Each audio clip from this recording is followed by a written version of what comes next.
Hey guys, welcome to another episode of Healing Conversations. I am so excited this week because I have a very special guest. I could not do this episode without him. My wonderful husband, Kyle Everett Corday Bird. Doing this government name. Well, it's serious tonight. Yeah, We're using sure. government names. Oh man. So before we get into it, do you want to just kind of tell everybody a little bit about yourself and why you decided to do this conversation with me? Sure. As you already heard, my name is Kyle Bird. I am the husband of the beautiful Joy Harris Bird. That's who I am in a nutshell for tonight. The reason that I agreed to join in on this conversation because it's a very important conversation about reveal when you're dealing with healing yourself. And so I'm very excited about the conversation, and she's cute. So I'm ready to get into it. Let's go. So as you said, step 2 this week is to reveal. And so when you look at the definition of reveal, it means to make known.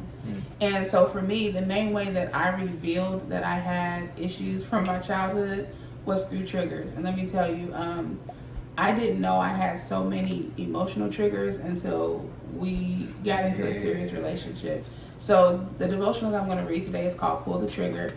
And it's about an experience that we had, I think it was like our first year of marriage. Yeah. Read.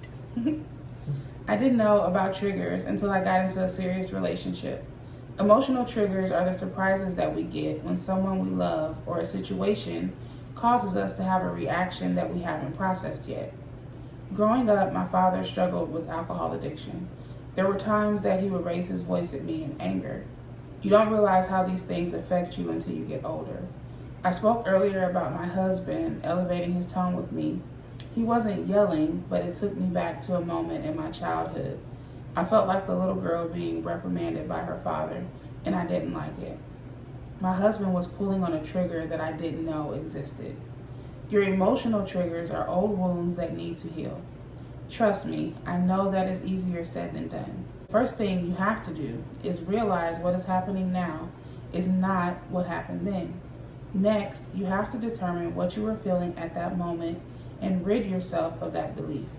For me, I felt helpless as a child, but that was no longer the case.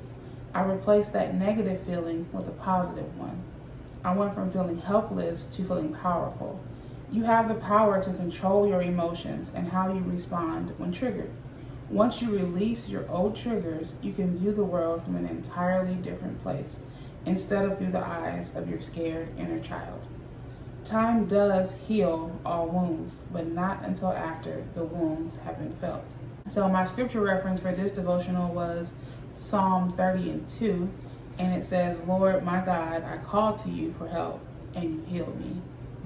So I wanted to just talk a little bit about this moment, this trigger that I had with elevated voices. So I mentioned in the devotional that my dad struggled with alcohol and also substance addiction. So whenever he was in his intoxicated state, somehow I would find myself around at the wrong time, it seemed like, and he would yell at me or like pick at me a little bit.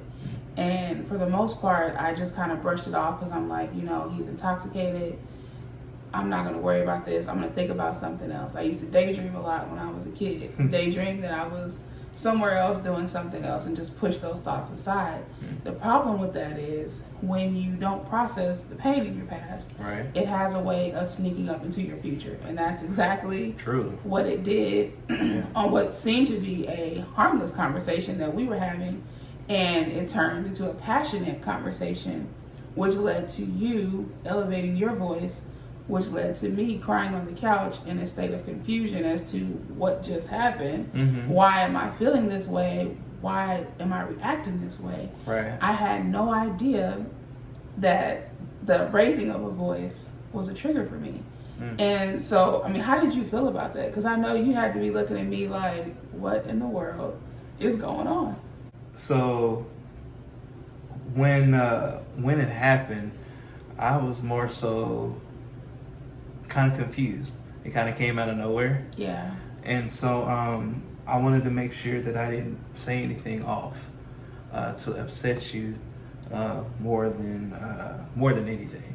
I understand the elevated voice is a trigger now, but I didn't at that time, and so I'm depending on what I'm talking about, I can be very passionate. Yeah, I tried to do my best impression of you last week. You got to do it for him because we're gonna compare and see if I was close. You got to say, "Man, listen."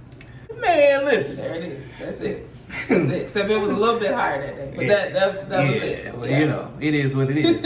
but no, I was concerned because you started crying, so I was like, what did I do or what did I say to get you in that present condition?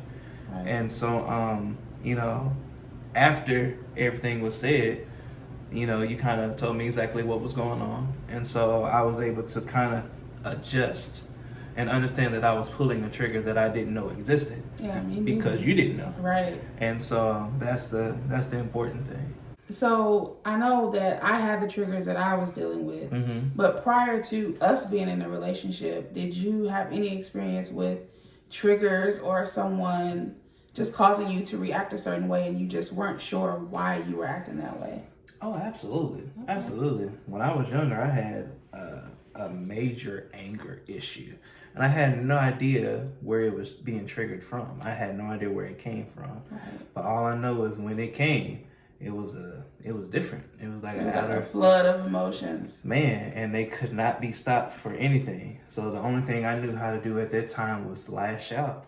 And I honestly didn't know why. Like, they would be like, "Why are you acting like this?" I have no idea. Right. All I know is something came over me. My emotions were high, and I lashed out. So I definitely understand what it feels like to have triggers pulled. And I mean, how can you describe that feeling? I know, like, for me, it just felt like I was there, but I wasn't present. It's almost like I had literally went back or reverted back to being a child, even though I know who you were and I know who I am, but it's like my inner child was just like crying out. Mm-hmm. Like, did it feel that way? Did it feel just like a total out-of-body experience? Absolutely. It felt like a complete out-of-body experience. Like, no control. You don't know. You're flooded with emotions. Yeah. Nothing matters. All that matters is you and how you feeling at that moment. You don't know anything. You almost lose yourself. Right. You just completely lose focus. You lose yourself, and it's almost like an emotional blackout. Yeah.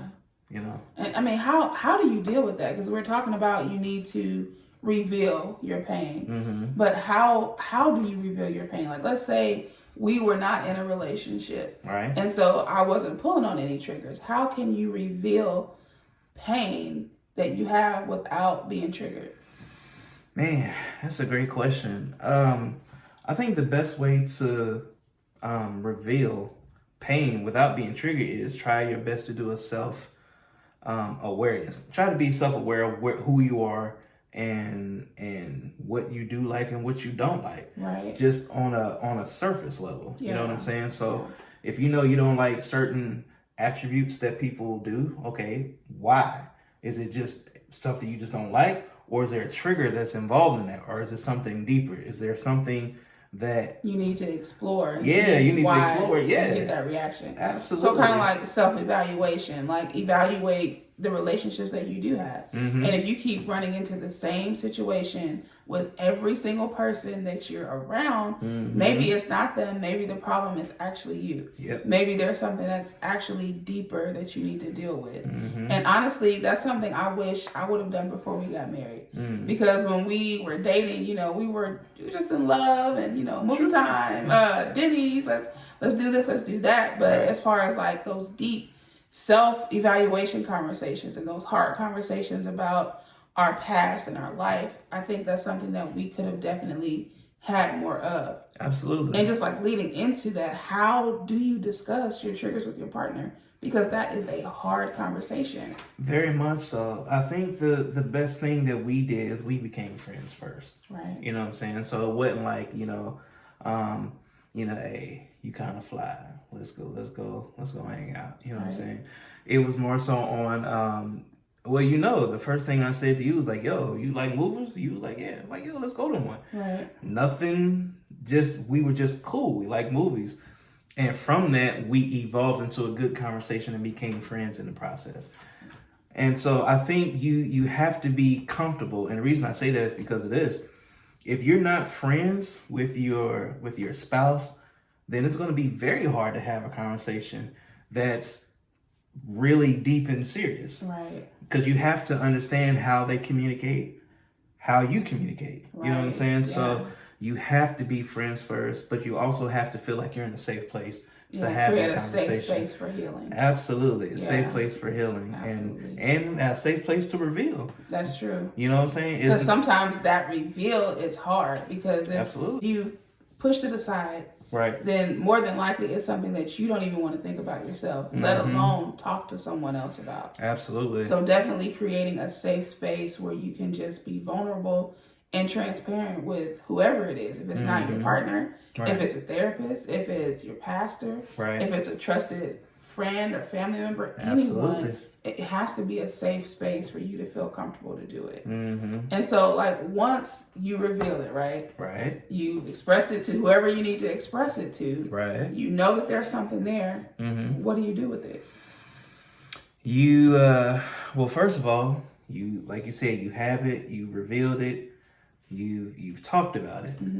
The next thing to do is honestly, first of all, applaud yourself for one, and be like, you know what, hey, this is the first step to the next step. Yeah. You know what I'm saying? Yeah. Like, this is the first step to realize that, you know what, hey, I understand, I recognize what's going on, and so now I'm able to move forward one day at a time. Right. You know what I'm saying? That's so good. Yeah. just being good and just understanding where you are. Again, self-awareness. Yeah, that's so true. And something that I had thought about earlier is that you have to determine what to do in your pain and what to do with your pain. You cannot successfully heal unless you know what to do in your pain and what to do with your pain. So what I mean by that is that in your pain, that's when you gain perspective.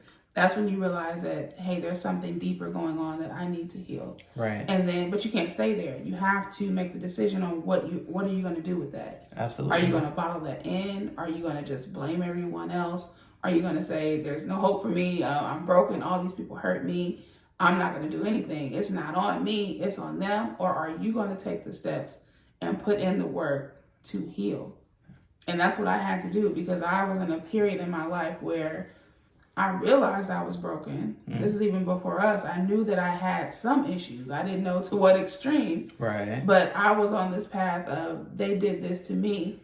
I'm not about to try to heal myself because I'm not the one that broke myself. Right. You know, but your healing is your responsibility. It's an inside job. You have to put in the work.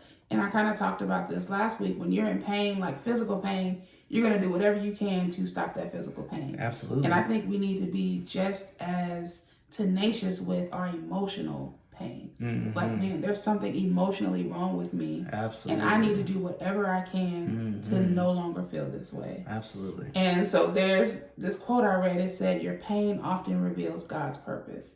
So it wasn't God's purpose that you felt the pain, but he can use your pain for your good.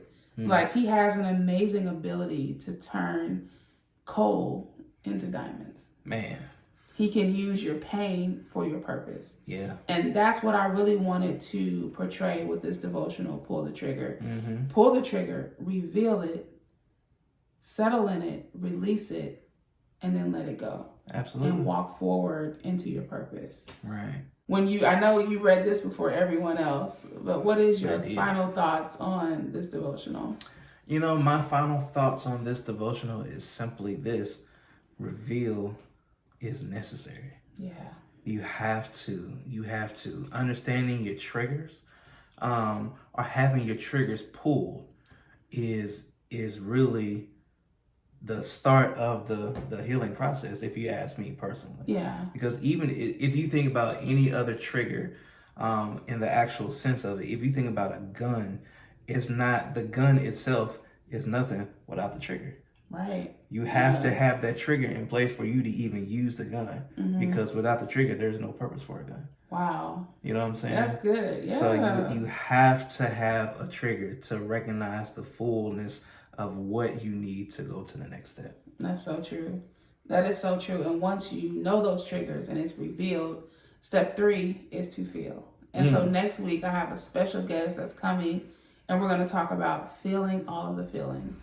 And so I want to thank you so much for doing this with me, and for not the grateful hands. Grateful hands. Grateful. These are our grateful hands. Grateful hands. I want to thank you for doing it with me. I really do appreciate it. Thank you so much for watching and subscribing if you haven't subscribed to All Things Joy. Hit that like button. Yes. Or smash that subscribe button. Subscribe, because I have some really great guests that are going to come, and we are going to heal together. So I will see you guys next week. Thanks for watching. Peace.